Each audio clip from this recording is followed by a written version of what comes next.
Hello everyone, welcome to another video. My name is Mario, and in today's video tutorial, I'm going to talk to you about how you can create a masking transition super simply in Premiere Pro. Let's get started.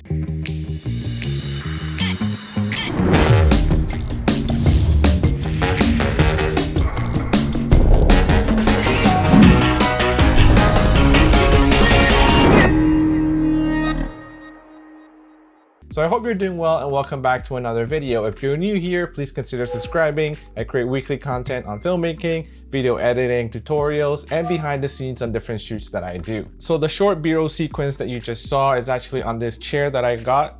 Brand new chair that I got from FE Desk. I'll be talking a little bit about them in a second, but I wanted to show you how you can easily create a masking transition. I'll be using Premiere Pro for this tutorial, but the same general idea applies to other editing software such as Final Cut Pro or DaVinci Resolve. So there are two things to keep in mind when you want to do a masking transition. The first thing is to shoot with the purpose of creating a masking transition. Most of the time for myself, I am shooting footage with a masking transition in mind. So the second thing to keep in mind is to look at straight lines or look at pillars, columns, or door frames or different parts of an object that has a straight line. This is going to be the easiest masking transition that you can do. The key thing for this is to make sure that that object that you're trying to mask starts off frame and ends on the other side of the frame. All right, so let's jump into Premiere Pro and let's show you how it's done. Here I am in Premiere Pro and I've already selected the clips that I want to try out. So there is this one right here.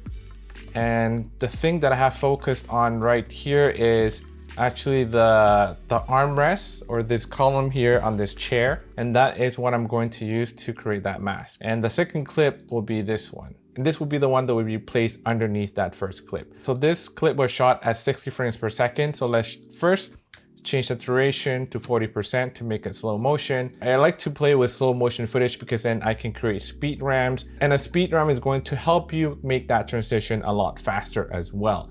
And that just means less masking on your end. The first thing you want to do is to speed ramp this clip to your heart's desires. So I want this clip to start in slow motion here, and at this point I wanted to speed ramp to the next clip.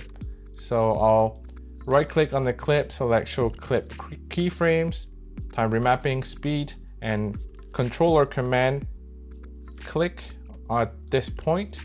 And let me zoom in a little bit for you. And at this point, I am going to drag this line over here to about 240%. I'll extend these little ears a little bit and adjust this line here. That just makes that speed ramp a little bit smoother when you are going from fast to slow or slow to fast. So let's take a look at this. So start slow. Okay, I need that a little bit faster. So you'll drag this line up. So next thing I'm going to do is to create this mask because we have altered the time remapping on this clip. Premiere Pro is a little bit weird when you're trying to mask on a clip that has had its time properties adjusted. So what I want to do here is right click and nest this sequence, click OK. And this is the clip that I'll be working on. So I usually like to go to a middle point where that mask is happening.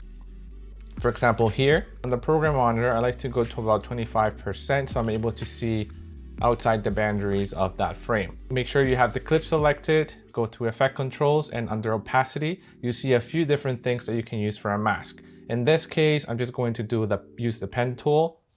So I'll start a point here and I'll start at the end over here, sort of like a diagonal line. And these are the easiest masks that you can do. So when you're out shooting, make sure that you look for objects that have straight lines or that have shapes that are easy to mask so that you're not spending a ton of time just masking and tracking all of this frame by frame. And then I'll go over here, click all the way here and create that mask. So this mask is going to be following everything to the right of the armrest, and everything to the left of the armrest is going to not be there anymore. And underneath, we're going to be revealing the next clip. So once you've created this mask, make sure that you turn on the stopwatch for mask path.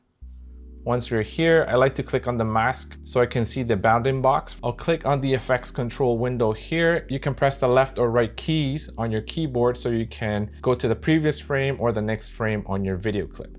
So if I go a frame back right here, you can drag that mask a little bit to this side. You can move the mask to track it. I'll click again over here, left, and I'll adjust the mask again. The good thing about using something straight for your mask is that you might not need to really fine tune that mask because that transition is happening really quick. It's not noticeable if you don't have a perfect mask on that object. And I'll show you what I mean. So I'm not going to make a super clean mask over here just to show you that.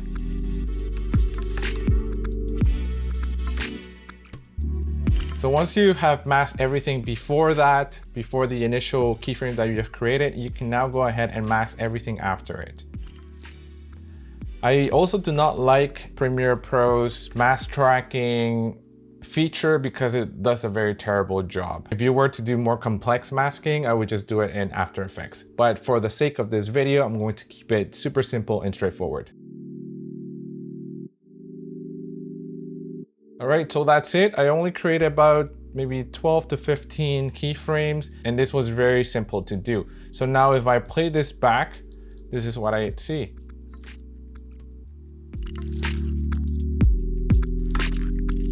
So what I'll do now is hold Option or Alt and then press the up arrow key, and that is going to move that clip to the second video track. And I am going to insert the second clip to start right when that mask starts. So about here, that's when you start to see nothing underneath that video layer.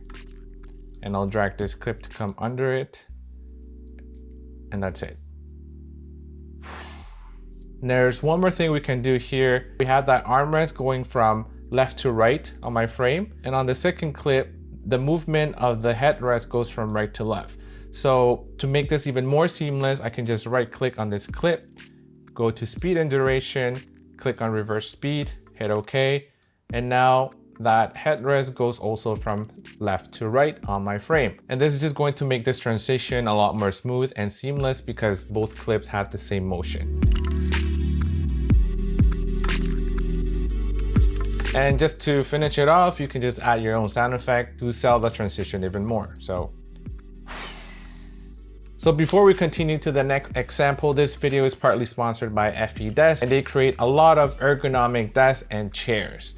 And if you're someone like me who spends hours and hours editing on your station, you're going to be needing a good chair. I have lower back issues as well, so having an ergonomic chair is going to save your body so you can keep shooting till you're very old, which is what I hope to do. So you need a chair that will provide good ergonomic alignment to your head, your spine, your hips, and your feet. I've been using this chair for about 2 weeks now, and I really like it. And it's also very sleek. The design, as you saw in the video, that design at the back looks a little bit futuristic, and I like the way it looks. It's also very comfortable, and the armrests are adjustable, which is a good thing. And I also like that it has a headrest. And for me, that headrest is important because it helps me keep my posture and not strain my shoulders and my back too much. The one that I have here from FE Desk is called the Karma chair. There's other chairs available, so you can go and check them out. I have a code below if you're interested, and that's going to give you, I believe, 11% off your purchase. So let's go on to the next example over here. We're going to be working with this clip. This one right here goes from the bottom to the top. So I'm going to be masking this area over here where you see that top of the headrest. And I'm not going to mask the entire headrest over here. I am going to create a mask starting from just right here in the dark part of that top side of the headrest. First, let's slow this clip down to 40%. So before I create that mask, I'm going to speed ramp this clip to make that transition a lot faster. So right click again, time remapping, speed, and scrub to the point in the timeline where I want my clip to speed up. And I'll say about here. So Control or Command click and speed up the end part of that clip, smoothing out that speed ramp. So next thing we're going to do is right click and nest this clip so that we can mask it. Go to the pen tool and create a mask just on the top side of that headrest. Click on mask path, turn on the stopwatch for mask path, and I'm gonna go ahead and track this. Okay, so that was it. I only created about six or eight keyframes, so that was really quick. So I'll scrub to the point where the mask starts, and that's where I'm going to be placing my clip. So again, Option or Alt with the up arrow key, and let's place the second clip underneath it. Perfect, and this is what it looks like.